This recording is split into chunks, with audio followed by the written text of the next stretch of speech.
Hello everyone. This video demonstrates our AES-128 hardware-software co-design project implemented on DE1 SoC Cyclone 5 FPGA. In this project, AES-128 encryption is accelerated using FPGA hardware while the hardware process system handles key generation, user input, decryption, and verification. I will walk through the Quartus project platform designer, AES hardware code, HPS software execution, and timing and resource results. First, let me show the platform designer.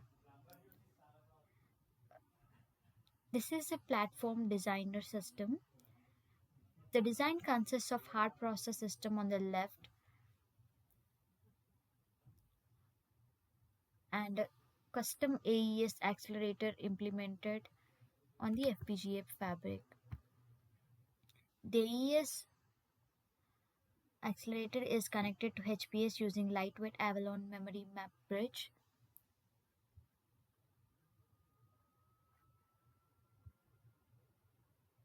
This allows HPS software running on ARM processor to directly access the AES hardware through memory maps registers.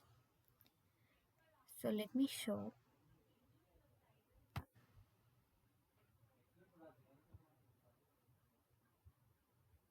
Um, Here you can see the AES accelerator. The clock is connected to the uh, clock output. The reset connected to reset output, and Avalon memory map slave. And now you can see the address map. The AES accelerator is assigned a base address. You can see this. It's, and this base address is used by HPS software to write plain text and key data to the accelerator and to the read encrypted ciphertext pack. Here you can see the system contents like HPS accelerator and the HPS accelerator.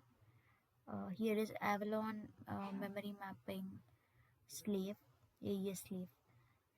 And now let us go to Quartus.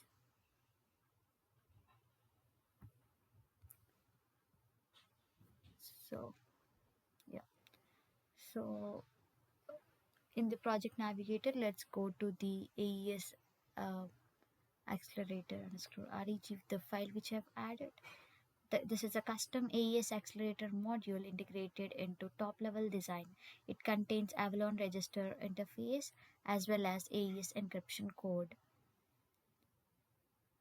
So yeah, so here you can check. I'll give you the code walkthrough, and this is the Avalon memory mapping wrapper. These are the memory map registers exposed to the HPS. The plain text and AES keys are each stored as four 32-bit registers and forming 128-bit values. The control register is used to start encryption, and the status register reports whether AES core is busy or done. Now,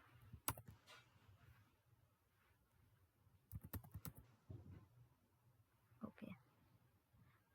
Now this line, it is the start logic where when the HPS write to the control register and sets bit 0, this logic generates a one cycle start pulse for AES core. And if we go here,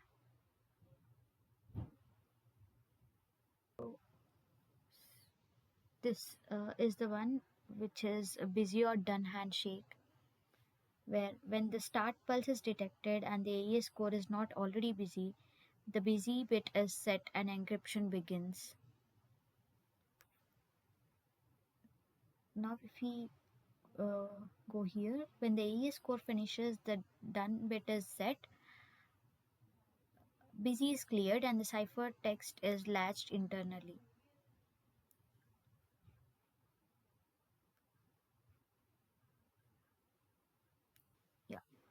So 128-bit ciphertext is exposed as four 32-bit registers, which HPS heads back using memory mapped I/O. Let us go to key expansion.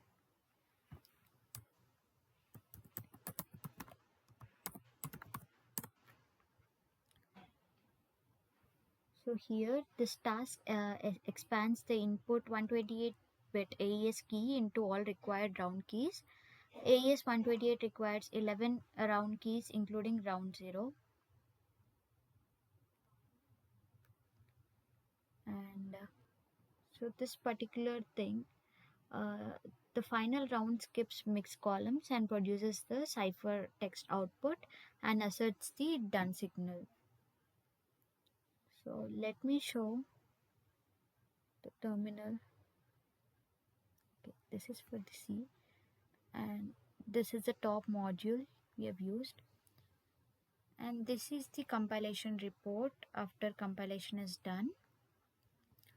Here if you see, if this specifies round 0 performs the initial add round key operation. Yeah, here we can see 6266 ALMs used, and ALUTs are 8391, and IO pins are T68, and IO registers are 226, and dedicated logic registers are 5395, and DSP blocks used are 0. So this is the compilation report. Let me show the timing analyzer report too. So where we have calculated Fmax, so maximum would be 1184.83 megahertz. And when we go to custom reports and report path, we can see critical path delay.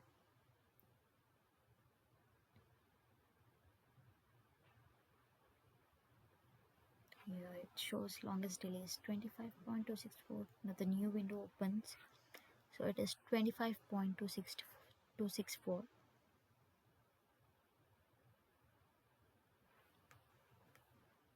Yeah. So this is how we do the hardware part, and post that we'll open the program device wherein you will upload the SOR file to this,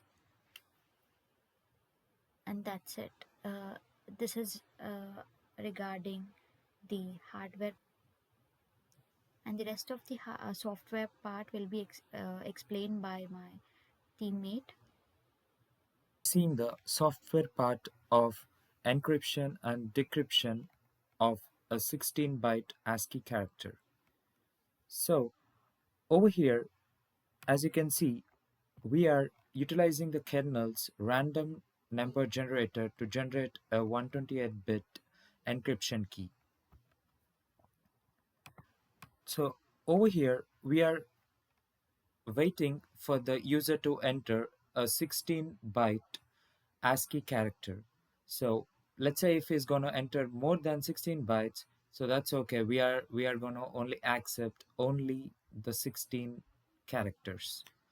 If the user is entering any character which is out of the ASCII palette, so we are going to return a dot character while decrypting.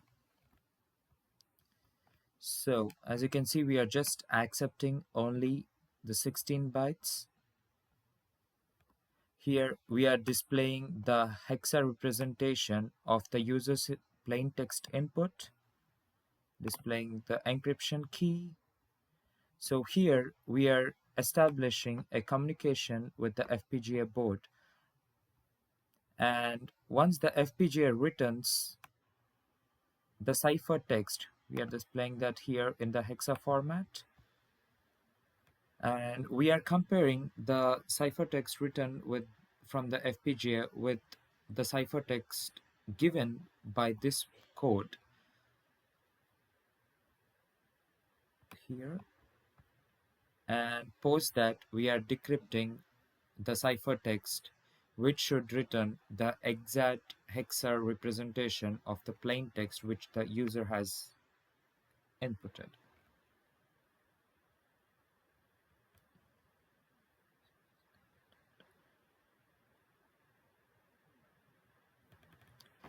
Okay, now this is done. Now let's make the make file for this. Let me just check what all files are there here. Okay, let me run make command. So it is generating me a compiled file. So my first HPS is a compiled file. Now we'll be loading this onto our flash drive and mounting it onto the FPGA board. So I've already mounted. Now let's use the PuTTY Linux kernel. So before that, let me dump my SOF file into the board. I've already done that. So let me start. So the FPGA waits for the HPS to send the encryption key and the hexa value of the user input. Okay, I'm starting it. The communication has been established. Now, let me go to my PuTTY. I'll be running my compiled file. Okay, here it's asking for 16 ASCII characters. So let me enter.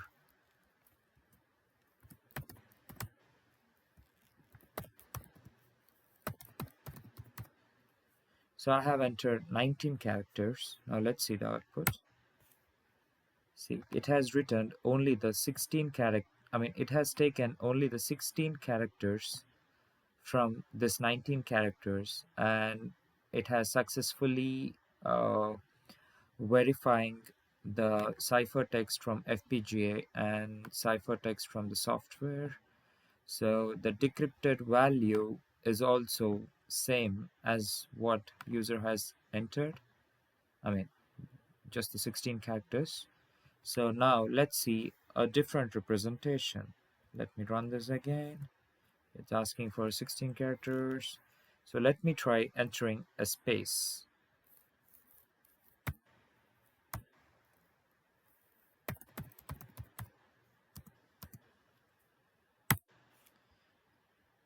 As you can see, it has considered the space as well, returning dots and the decrypted value.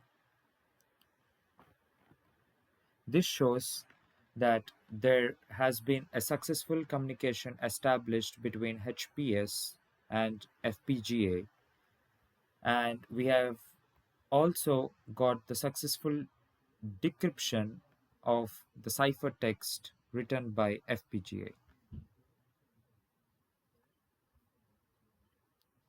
Thank you.